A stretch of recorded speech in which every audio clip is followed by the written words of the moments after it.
Sekarang pukul 1.20 pagi. Aku mengidam nak makan ayam KFC. Sebab tadi ada lalu video orang makan. Aku rasa aku nak block. Siapa yang makan kat TikTok, semua orang aku nak block. Kita punya makanan dah sampai pukul 2. Laju gila. Tepat-tepat pukul 2 dah sampai. Thank you baby, love you. 9 bulan Dennis kena layan aku.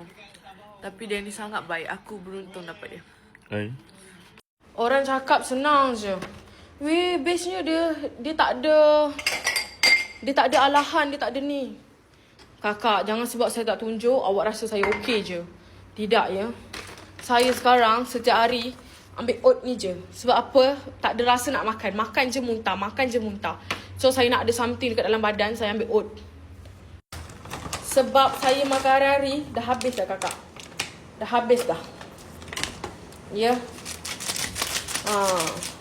Kadang-kadang dia macam, kalau nak sangat. Kalau tak nak makan langsung. Dia macam gitu. Kalau tak nak makan tu, ya Allah. Macam tak pernah makan 10 tahun. Ni air panas tu korang. Bancuh dengan air panas. Bagi dia larut. Oat ni je lah weh, setiap hari aku. Ibu mengandung boleh ambil oat ini, okay? Boleh ambil. Don't worry. Nampak oat dia sekutul-sekutul.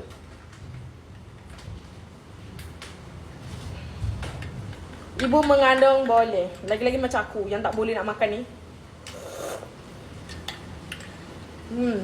Dia rasa coklat. Okay lah buat kenyang.